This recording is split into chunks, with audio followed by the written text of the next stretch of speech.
بسم الله الرحمن الرحيم نحمده ونصلي على رسوله الكريم أما بعد السلام عليكم ورحمة الله.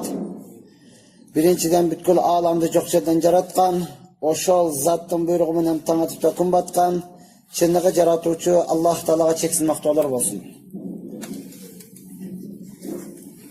Жана пайгамбарыбызга жүрөгүбүздүн эң эле төрүнөн чыккан салаваттары жана саламдар болсун. Мактоо жана салаваттан кийин Аллах Таала сиз бизден ушул убакка чейин кылган кыраатыбызды, окуган намазыбызды, туткан орозобузду, берген садакабызды, дегеле ар бир кылган жакшы иштерибизди толугу менен кабыл кылган болсун. Ошонун негизинде пендечилик кылып, инсандык кылып, билип билбей кылган күнөөлөрүбүздү, чоң кылган жана кичине кылган күнөөлөрүбүздү, ачыктан ачык кылган жана жашыруун кылган күнөөлөрүбүздүн бардыгына Аллах Таала түп тамыры менен кечирген болсун. Чындыгында Аллах Таала мээримдүүлөрдүн мээримдүүсү, Аллах Таала ырайымдуулардын ырайымдуусу, Аллах Таала кечиримдүүлөрдүн кечиримдүүсү. Аллах Таала эзертеден баары анын башталышы жок, Аллах Таала ар дайым болуучу, анын аягы жок. Аллах Таала тирүү, ал эч качан өлбөйт. Аллах Таала ар дайым туруучу, ал эч качан уктабайт. Аллах Таала ырыскы берүүчү, аны эч ким кайтара албайт. Аллах Таала жаратуучу деген атка ээ болду, бул жаратылыш жок мезгилден эле. Аллах Таала тарбия кылуучу деген атка ээ болду, бул тарбия кылынуучулар жок мезгилден эле. Аллах Таала мына ушундай улуу зат, Аллах Тааланын улуктугу чексиз. Аллах Таала качан, кайсыл убакта эмнени кандай каалаган болсо, дал ошондой кыла алат. Ошондуктан Аллах Таала Кур'ан-ы Каримде өз сөзүндө айтат: "Estağfirullah, innalloha ala kulli shay'in qadir." Албетте Аллах Таала бардык нерсеге кадыр дейт. Чынында эле Аллах Таала бардык нерсеге кадыр. Аллах Таала кааласа, жок жерден бар кылат. Аллах Таала кааласа, барыдан дагы бар кылат. Аллах Таала кааласа, бүт бардыгыны кайрадан жок кылат. Бир кезде жалгыз Алла гана бар эле, башка эч нерсе жок эле. Эми дагы бир кез келет, жалгыз Алла гана калат, калган бардык нерсе жок болот.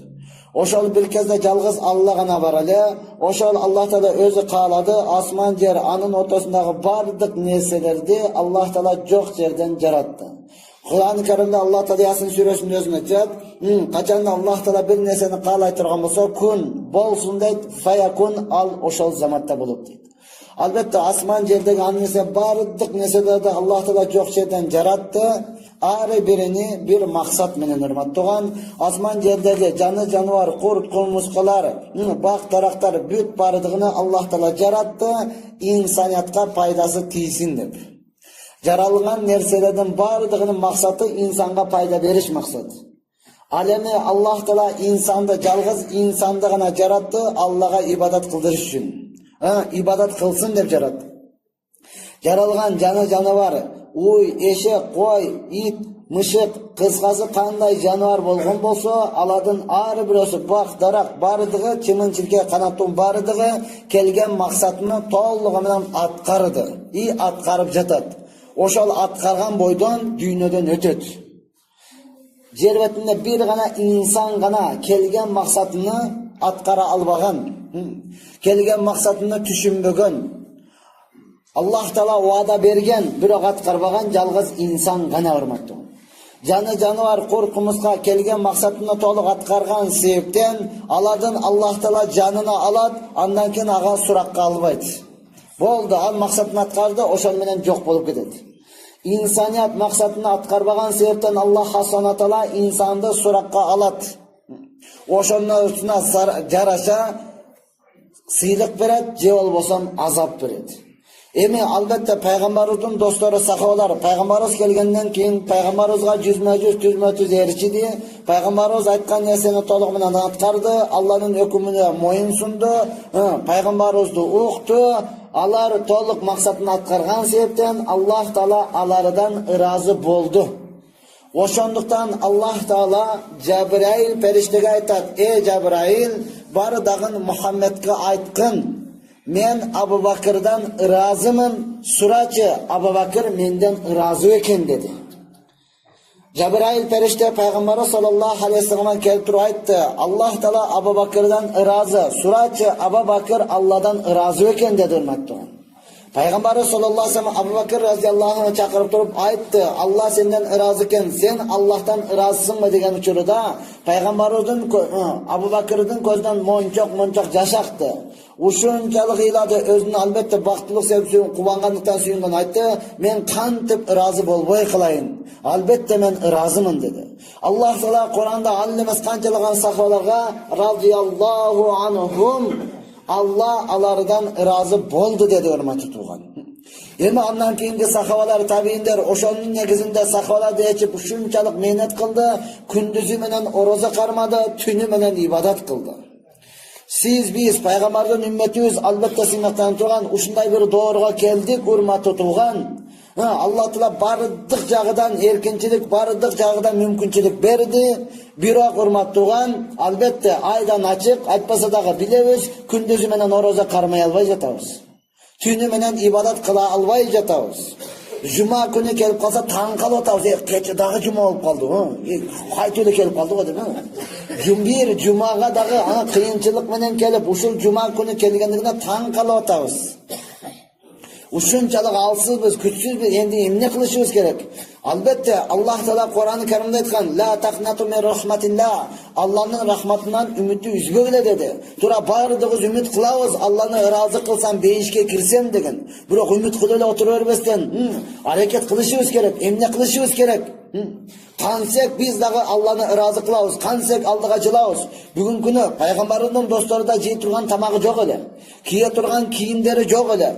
Uşunçalık açıkalıktan, joktuktan arıktap kavurgalары eseptelip kalgan ele. Denesi etleri kavurgasına jabışıp kalgan ele. Biroq oşonday bolsa dağı oroza karmayt ele da.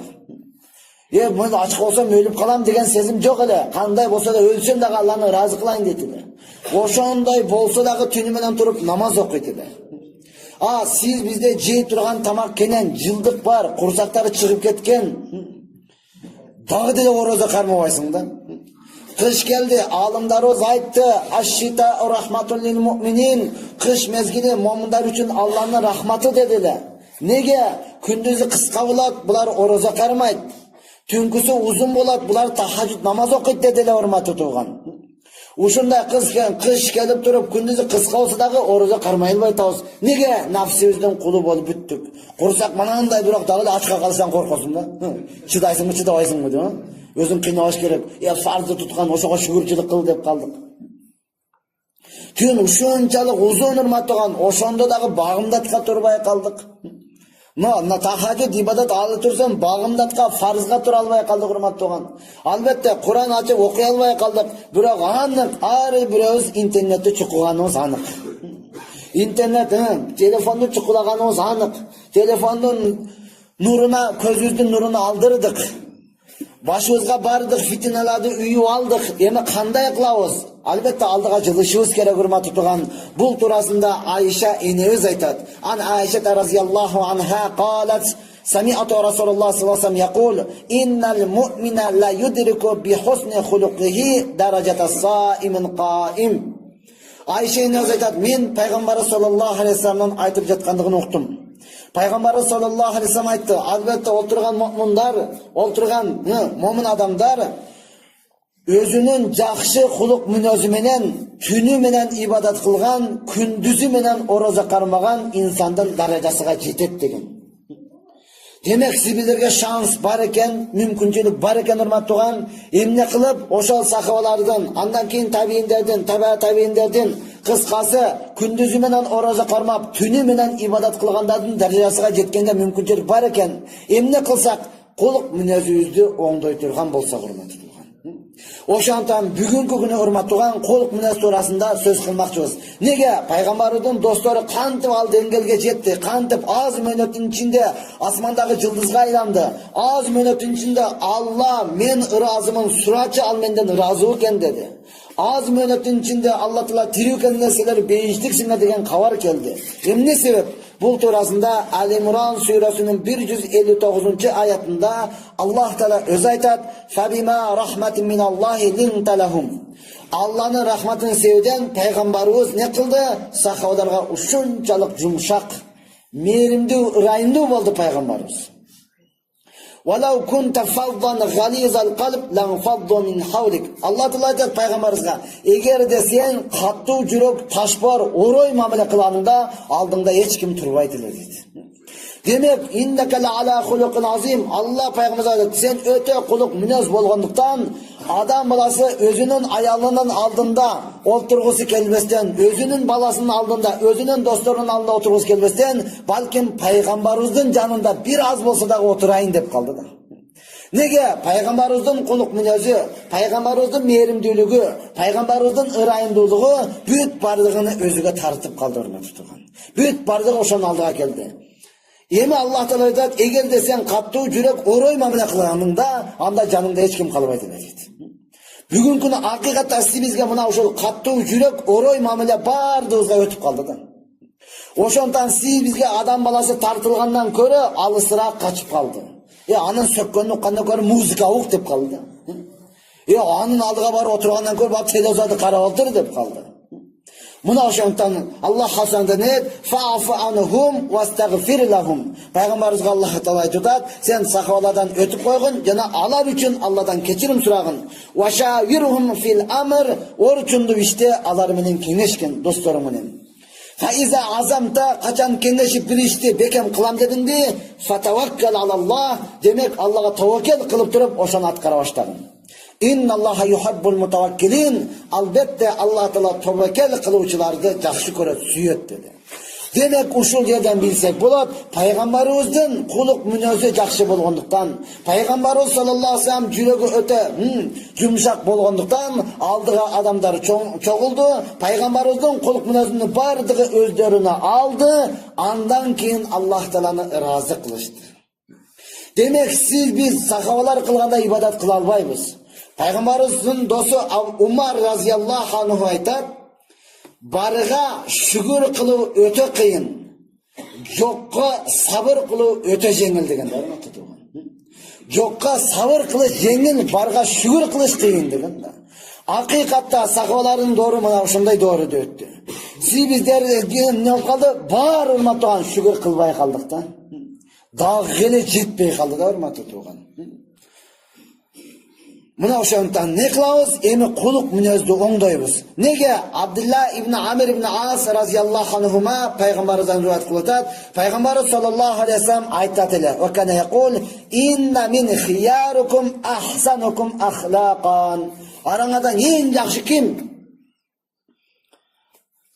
Zekatını bergen mi? Je usulünü bergen mi? Je birinci kelip sapta oturgan mı? Je kulakta je oqatgan mı? Arаңadan en yaxşı kim? Peygamber sallallahu aleyhi ve sellem en yaxşılar kuluk münözü yaxşırağınlar deydi. Tünümünden namaz okudu o. Bu degen namaz ile okugan yok. Zaten farzını atkarı otat, nafil okuvasağı dağı, nafil oraz okamosa kuluk münözü yaxşı. En yaxşı mına uşul Peygamber sallallahu aleyhi ve sellem uşunday bağ bergen. Emi Peygamberimizden Navas ibn Sam'an razıyallahu anhu kelip surab atat: ey Allah'ın elçisi, sa'altu Rasul sallallahu aleyhi ve sellem anil birri vel ism. Ey Allah'ın elçisi, yaxşılık degenim ne, jamandık degenim ne? Oşoga manga kabar ber. Qaysı nerseni yaxşılık dep esептесем болот, qaysı nerseni jamandık dep esептесем болот. Peygamber sallallahu aleyhi ve sellem aytdı: al birru husnul hulq. Yaxşı kuluk münözde boldu, yaxşılık dep esептесең болот eкен da. Biroga jardam dile bere almadın, kıyratıp kızmat dile kıla almadın. Yaxşı kuluk münöz menen kolumdan kelbeyt. Men kıla albaymın, kılam dep qaytıp buzup koyam. Mayli. Maqul dep jardam berem, biroq öldürüp koyam dep korkom. Kolumdan kelbeyt dep yaxşı kulukdan başkadan surap görüңüz. Maqul men hareket kılam, men dağı suraştırayın dey turgan bolsaňyz, en yaxşılık mına oşal eken, doğru mu tutugan? Jamandyk emne? Wal ism, günah, jaman degen ne? Günah degenim ne? Ma haka fi sadrik, senin yüreğinde öğüp durgan. Ve karihte ayyatla'a aleyhin nas, adamlar bilüsünü jek görgen, adamlar bilip kalışını kağlavadın. Jamandık küne de bu şunu aytetken, Оқпаден шынап қалай, ешкім көрген жоқ па? Айтпайлы қоя, ушул жерде қалсын, жапты қылып қоялыға. Мына ушул күнөө екен да, урматтуу турган. Жапты қылып қоялы, ешкім білбей қалсын, айтпайлы қой, болды деп, не қыланы, ушул жерде қалып кетишini қалаған нерсен, мына ушул күнөө екен, урматтуу турган. Ең негізгісі ушул жерде дағы айтып отырған нәрсе, албетте, некен Абу Дарда разияллаху анху риваят кылат пайгамбарыбыздан: "Ма мин шай'ун асқала фил мизанил абдил муъмин яумал қияма мин хуснил хулқ."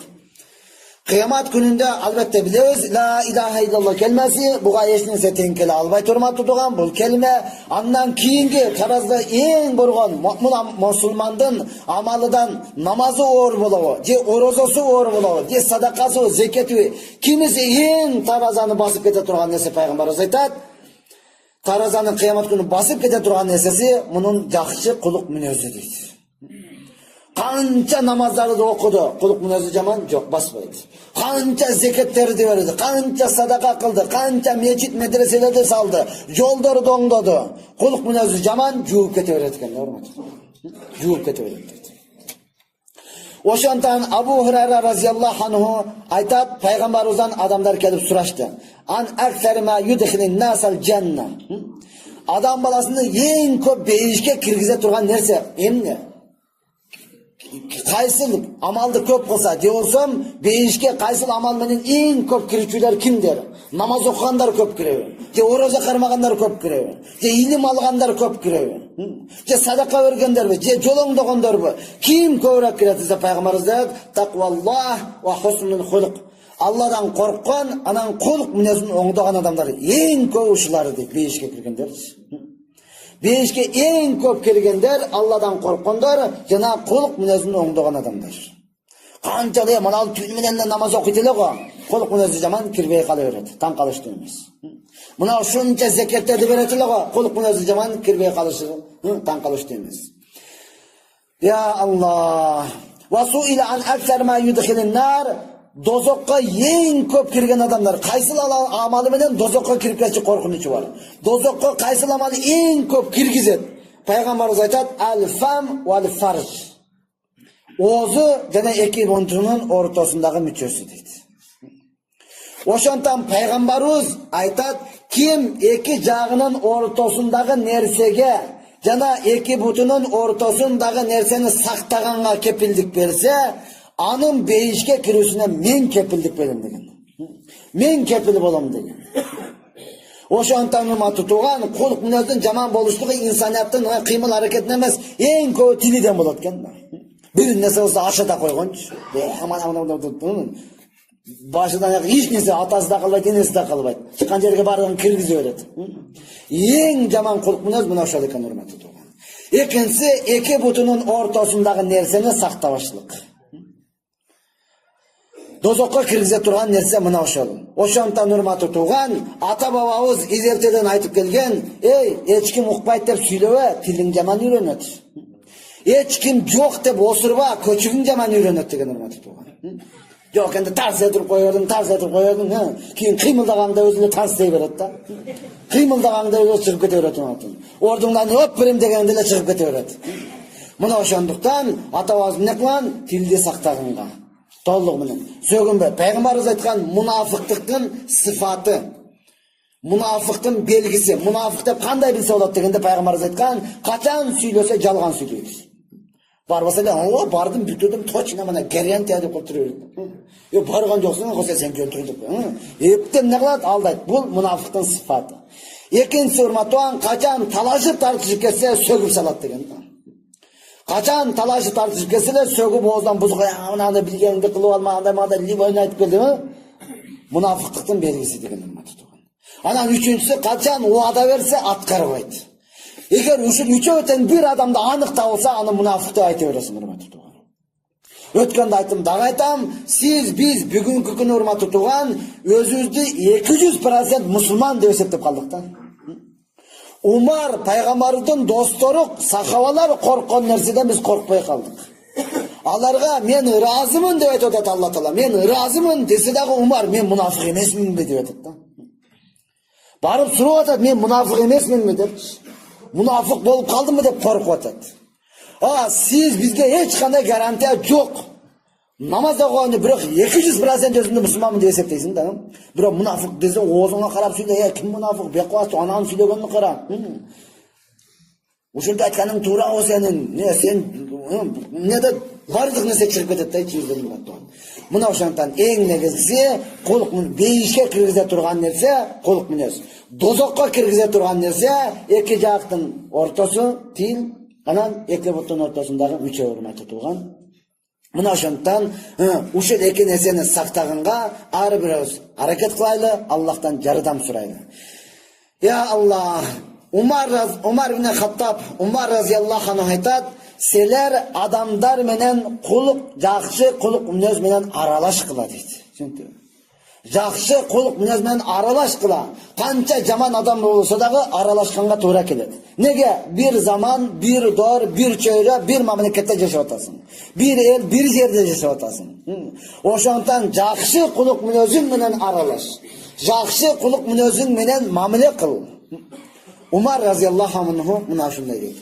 Anas ibn Malik roziyallohu anhu. Anas ibn Malik payg'ambarimizga 10 yil xizmat qilgan inson. O'shul aytadi, men payg'ambarimizga 10 yil xizmat qildim. 10 yildan ichida payg'ambarimiz menga men qilib qo'ygan, qilmay qo'ygan narsani emne uchun qilgan jo'qsin. Je bir narsani qilsam, nima uchun bunday qilib qo'yding degan jo'q dedi. 10 yil xizmat qildi. Albatta hurmatli bo'lgan Anas ibn Malik Payg'ambar sallallohu alayhi vasallam Mekkaga da'vat qilib Mekka elini chaqirgan uchurda o'zining yaqin tuyg'anlari Batirbasdan quvib chiqdi. Payg'ambarimiz Mekkadan qochganga to'g'ri keldi Madinaga, jonini saqlash uchun. Abu Bakr roziyallohu anhu nima qildi? Ekovi Mekkadan Madinaga jo'nadi. Agachayin qancha musulmonlar Madinaga borishgan edi, ko'chib borishgan edi. Chiqdi degan uqdi, payg'ambarimiz kelajaqdan Makkadan chiqibdir. Kafirlar öldürüyoruz deb nayzalarini ko'tarib chiqibdir. Bardık musulmonman degan yosh qarisi degan payg'ambarimizni kutib olib yo'lga chiqib turadi. Payg'ambarimizni Madina eli kutib yotgan uchurda Madinadagi yevreylardagi tambashina vaqtaroqdan palmalarning ustiga chiqib turib, ularni da kutib boshladi. O'shalardan payg'ambar eson-omon kelsa ekan deb.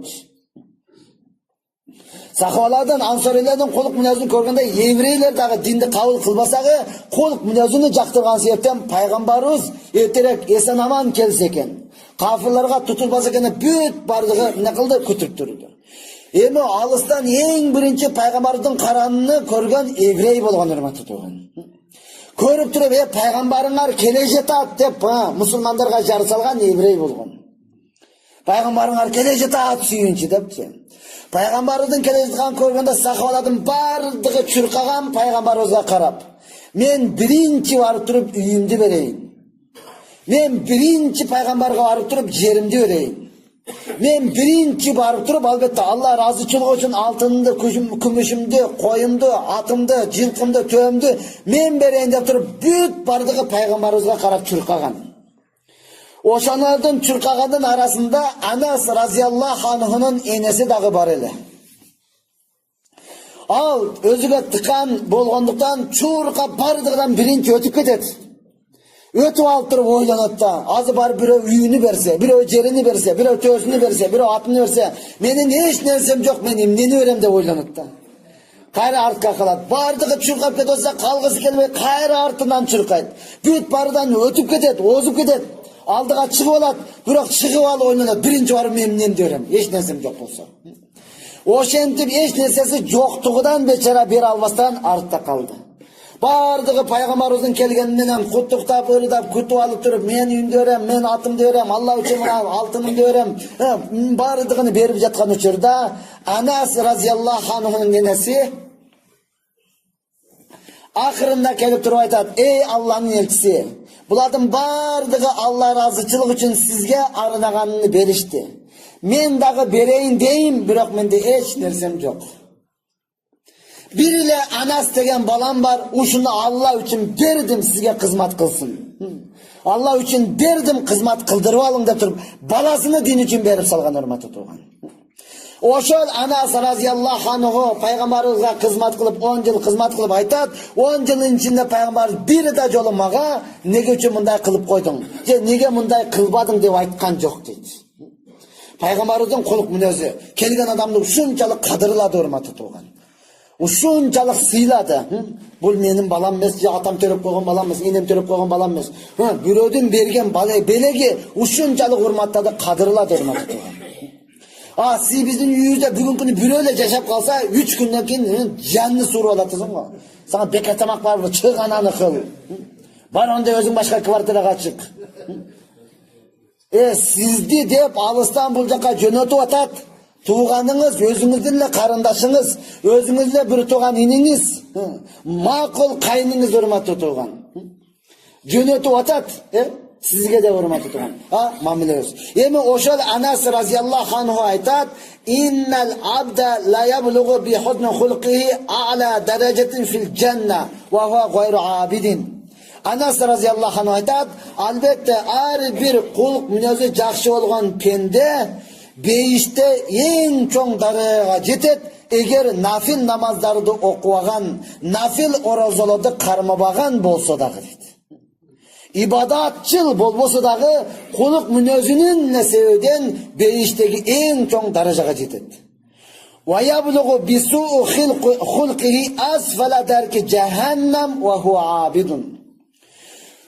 Күндүзү менен нафил орозону кармаган, түнү менен нафил ибадат тахажжуттарды окуган инсан жаман кулук мүнөзүнүн себебинен дозоктун эң түпкү тамырына түшөт дейт. Ороза кармайт эле го, ушундай тахажжуттарды окуйт эле го, кулук мүнөзү жаман. Болду. Ошол бүт бардык кылган ибадатын жууп кеткен себебинен дозоктун эң түпкү тамырына түшөт дейт. Фазыл рахматуллах алейхи айтат, Фазыл рахматуллах алейхи: сигарет чеккен, насваяткан, кыскасы бузукулук кылган, бирок кулук мүнөзү жакшы адам менен шерик болушлук мен үчүн жакшыраак болот. Намаз окуган, ибадат кылган, ороза кармаган, бирок кулук мүнөзү жаман адам менен шерик болушка караганда дейт. Сигарет дагы чекпейт, намаз окуйт, башка кылат, бирок кулук мүнөзү ушунчалык жаман адам. Андайга шерик болгондон көрө, ошо насвай атса дагы, ошо тамеки тартса дагы, кулук мүнөзү жакшы, нафил намаздарды окубаса дагы, ошон менен шериктеш болуп бир жерде жумуш кылган, ошон менен шерик болуп бир жака сафарга чыккан мен үчүн жакшыраак дейт. Албетте ал үчүн эмес, бүт барыбыз үчүн ошол жакшыраак, урматтуу тууган.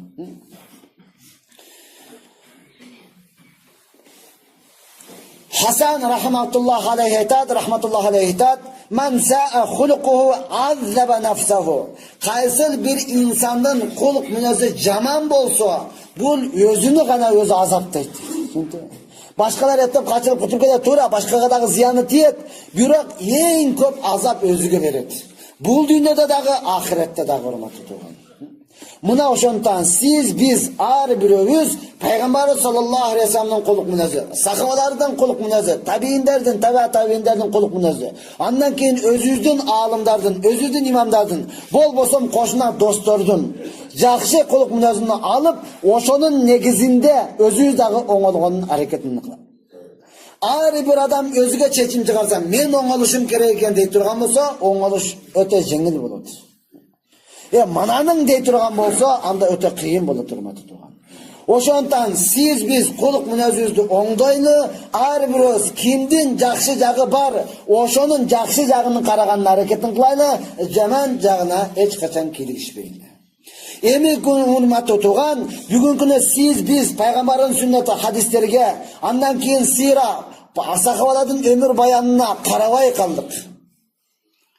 Жалаң эле телефонго карап калдык. Куранга көңүл бурбай калдык. Куран ачыш биздин акылыбызга дагы кирбей калды. Телевизор деле каралбайт, жалаң телефон менен. Мунсуз жашоо жок деле болуп калды, урматтуу тууган. Ошондон биз өзүбүздү карабасак дагы телефонубузду көбүрөөк карап калдык. Тышыга дагы бир нени чаптап калдык. Стекло деп койбо, сынып калса мынасы кармап калсын. Анын тышыга дагы несинен баардыгын кылып туруп, заряд түгөгөн сайын керек болсо зарядыңызды чөнтөккө салып жүрүп калдык. Ояққа барсаң бары бұ жоқ бұ өтіп қалса қиналасың деп тұрып. Барып алып барысың менен эле телефон. Ақыныбыз айтқандай қайсы жерге барсаң чайпайың барбы десең вайфайың барбы деп қалдық та. Кел ап келші көрейін деп қалды құрметті туған. Құраның барбы, хадисің барбы, жақсы бір пайғамбарымыздан қалған мұрасың барбы, ал нәрсе турасында сұрабай қалдық. Ошондуктан урматтуу туган, бүгүнкү күнү сиз биз мусулман болуп туруп кафирлардын тарабына талашып калдык. Бүгүнкү күнү сиз биз мусулман болуп туруп мусулманды жек көрүп жамандап калдык. Ушул кылганы туура эмес да. Молдо ушинтип аткан болсо, бу ким болуп калыптыр депчи. Аллах субхана таала урматтуу Кур'ан-ы Каримде айтат: "Хал яставиллазина я'ламуна валлазина ла я'ламун." Билген илимдүү алымдар менен мына билбеген топтошкондор тең боло алабы дейт. Алла өзү айтып атат, билген ошол илимдүүлөр менен билбегендер барабар болот деп ойлойсуңбу? Эч качан барабар боло албайт. Ошондон мурдагы табииндер айтып келген, мен керек болсо сахабалардын чаңыга дагы жарабаймын депчи. Бутунун кириге дагы жарабаймын деген да. Давачылардың таманы кири болып жүрөт дейт го. Табииндер, сахабалар табииндер айткан, биз ошолордун кириге дагы жарабайбыз деп өзүн төмөн туткандар урматтуу туган. Акыратта бүгүнкү бир канча алдыга жылдык андай кирде болбой калды урматтуу туган. Бирок кандай болсо дагы сиз биз өзүбүздүн илимдүүлөрүбүздү, өзүбүздүн аалымдарыбызды кадырлабастан, балким ошолорго карап туруп дайра сындырып калдык да. Ошол жака карап туруп эмне кылып таш атып калдык урматтуу туган. Албетте бул жаман кулк мүнөз деп ушуну айтат. Ошондон ар бирөөбүз машалла кайсыл жакшы нерсени билебиз, ошол туурасында айтканын аракетин кылайлы. Кайсы нерсени билбейбиз, анда кол көтөрөлү. Мен кол көтөрдүм, мен колго түштүм. Болду, мен бул туурасында билбеймин деп турупчу. Ар бирөөбүз аракет кылайлы. Мына кыш мезгили дагы келди урматтуу туган. Алымдарыбыз айткан, мурда айткан, азыр айттым, дагы айтам. Аш-шитау рахматул лил муъминин. Кыш мезгили момундар үчүн Алланын рахматы дегени. Неге? Себебин азайтат. Күндүзү не болот? Салкын болот. Күндүзү кыска болот, булар ораза кармайт. Түнкүсүн узун болот, тахажжуд намаз окуйт деген. Ошондон күн өтө кыска урматтуу, канча карыз оразаларыбыз бар. Канча карыз намаздарыбыз бар. Аларды окуйлу, Алладан кутулайлы. Мойнубузда карыз айтып келгенмин, дагы айтам. Азыр бирөөдөн 1000 сом карыз болсоң канча качасың, а? Ошол барган мезгилге барбайлы коюп атасың го. Неге ошол мезгилге барат сурап калса өлдүм деп. Ошо 1000 сомду сурап калбас үчүн башка жака барып туруп жуманы окуп келип атабыз го. Келе жаткан болсо жашынып калабыз го, жок деп койду. Ого дагы баары жок деп кой деди деп турат да. Кызарбайчы. Onu aytkandan uyalып туруп унчукпай кеткен аракетин кылып атабыз да. Бул инсан качып кутулсаң болот экен, жок деп кой деди болот экен, телефонуңду өчүрүп койсоң болот экен. Зайнет кылып койсоң мындай номер жок дегенге коюп койсоң болот экен да, урматтуу туган. Намаз канча намаз Алладан карызбыз. Анан качкан жокпуз. Биз өзүбүз баратабыз. Күндөн күнгө ошол жака өзүбүз баратабыз, урматтуу туган. Ошондон карыздардан кутулайлы. Орозонун карызы бар, намаздын карызы бар. Бул Алла менен болгону. Өзүбүздөн албетте пендеден болгон карыз, андан дагы кутулуунун аракетин кылайлы. Кыш мезгилде Алланын рахматы. Машалла, караң, саат 5те кечкирип атат. 7те таң атып атат. Уктай берип жамбашыңды эле таалайт го. Уктай берип не кылышыңды да билбей калатасың го. Телефон жукур, бирге чейин отурасың. Неге ансы деле уйку жок деп коюпчу. Кел, ошондон урматтуу туугандар, ар бирөөбүз намазды үйрөнөйлү. Казаларды кандай толтурабыз, сурайлы.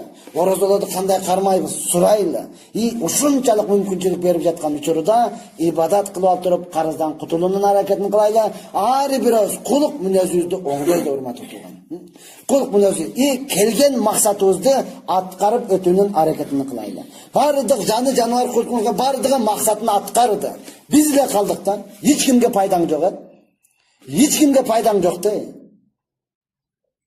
Өлсең теріңді қолданайын десе, же батингеге жарабайсың да. Же сүт бербейсің, же айран бербейсің. Шашыңды бұл папа қылайын десе, буға дағы жарабайсың да. Харам жоқ, мусорға көн. Hiç несеге жарабайсың да, чынчына келгенде. Не қылышыбыз керек? Аллаға ғана ибадат қылып болды. Ең урматтуу сен болосуң, урматтуу. Кулук мүнөзүң доңунда Аллахга келген максатыңды аткар, эң урматтуу сен болосуң. Албетте, кыямат жакын болгондуктан урматтуу тууган, убакыт мына ушундай. Кааласаң, каалабасаң тез өтүп кете берет. Өмүр өтүп жатат урматтуу тууган. Күндөн күнгө кабырга жакындап атабыз. Үлгү аласыңбы, албайсыңбы, каалайсыңбы, каалабайсыңбы, жактырасыңбы, жактырбайсыңбы, баары бир кабырга жакындап баратабыз. Ошондон урматтуу тууган, ажал деген айтып келбейт. Ажал деген айтып келбейт. Эч качан сурап келбейт. Сен жаш экенсиң дагы жүрөт тур. Сен карыпсың болду эми дебейт. Ал сен охо, келечегиң алдыда экен дебейт урматтуу тууган. Чөнтү кырсык деген кырсык. Мына ошондон ары бирөөбүз өзүбүздү сактанайлы, дуа кылайлы. Машалла, пайгамбар саллаллаху алейхи вассалам унага отурганда бардыгынын дуаларын айткан, унага отурганда унанын дуасын окуйлу. Ары бирөөбүз өзүбүздү тартипти сактайлы, урматтуу тууган. Орустардын бир сөзү бар экен го. Сен өзүңдү ойлобой, алдыңдагы дуракты ойло депчи. Сен туура өтө шофёрсуң, окуп алгансың. Сен праваны сатып алган эмессиң, окуп алгансың. Бардык правиланы билесиң, бирок алдыңдагы билбейт да. Ого баары урматтуу тууган. Ошондон ар бирөөбүз не кылайлы, калгандарга айтайлы. Албетте, окуп алсын, тартипти бардыгы сактайлы, бири-бирибизге үлгү болойлу. Макул, бири-бирибизге не кылайлы, эскертип турайлы. Тарбиялаш үчүн эмес, башкарыш үчүн эмес, үйрөтүш үчүн эмес, жалаң эскертүү гана. Биз деле эмнебиз? Кээде шашылгандан стрешниге чыкканга туура келет урматтуу тууган. Молдоке деп койсоң болду. Кийин аркага кайтарасың, башка жолго салган аракетин кыласың да. Биз деле инсанбыз, унутабыз урматтуу тууган. Ошондон бардыгыбызда кемчилик бар. Сен эле менен сен жалаң таксисттер эле эмес. Жалаң дамиге каптагандар эле эмес. Бүт бардыгыбыз. Чүнкү кечирим сурайлы, машалла, дуа кылайлы. Ар бирөөбүз Аллах субхана таала азап менен эмес, балким ибадат менен алсын. Машина айдап кетип атканда эмес, балким намаз окуп жатканда алсын. Макул, авария кылып эмес, балким ибадат кылып жатып дүйнөдөн кайтайлы, урматтуу тууган. Аллах субхана таала ушундай жакшы өлүм менен ар бирөөбүздүн жаныбызды алсын. Каалайбыз иншалла бардыгыбыз, аракет кылабыз, дуа кылабыз, кыз мезгили орозо кармайбыз, орозо кармап дүйнөдөн кайт, машалла кандай сонун. Намаз окуп атып дүйнөдөн кайт, кандай сонун, урматтуу тууган. Ибадат кылып, китеп, Куран окуп атып дүйнөдөн кайт, кандай сонун да. Тоодон түшкөн ати өлүп калыптыр, ана машина авария болуптур, мындай болду. Кандай коркунучтуу, кандай оор, урматтуу тууган. Мына ошондон бардыгыбызга үлгү катары канчада машинасынан күйүп эле кетип атат го. Күйүп эле бул дүйнөдө эле күйүп кетип атат го, урматтуу тууган. Эртең биздин акыбалыбыз кандай болот? Аны дагы ойлонуп туруп Аллахтан сурайбыз. Илахи амин. Я Рабби, айтылган сөздөргө амал кылышка толук жардам бергин. Бүткүл мусулмандарды дин менен кабыл кылгын. Бүткүл мусулмандарды я Аллах өзүң каалагандай кулук мүнөзү менен кулуктандыргын. Ya Allah'ım ağır bir özlün, ya Allah'ım ötken, bilip durup bilbesip kılan günlerin bardığını keçirgin. Ortalığa ıntımak, mahavat, tinçlik, birimdik bergin. Ya Allah'ım ağır bir Müslümanda, ya Allah özüne ibadat kılıp, özüne kulçuluk kılıp jatkan yerden, dünyeden kaçış kılışın nasip kılgın ya Allah. Ya Allah'ım hiç kaçan caman ölüm menen albağın bir üzdüdağın ya Allah'ım. Ya Allah buğa çeyin ötkenden bardığın günlerini keçirgin. Ağır bir özlün ya Allah'ım, kılgan ibadatların toluğu menen kabul kılıp, kılgan günlerini keçirip ağır bösü beyişten orun bergin ya Allah'ım. Alsızbız, küçsüz, muhtaçbız, günökörbüz. Bardığımızın günlerini keçirip ya Allah'ım özün kalağında ibadat kılıp ötüştün nasip kılgın. Surasan beremin degen obadan var özün bergin. Suraştı bilme jatkan bolsak Allah'ın tarbiye kılgın. Rabbana atina fid dünya hasana ve fil ahirete hasana ve qina azabennar bi rahmetike ya.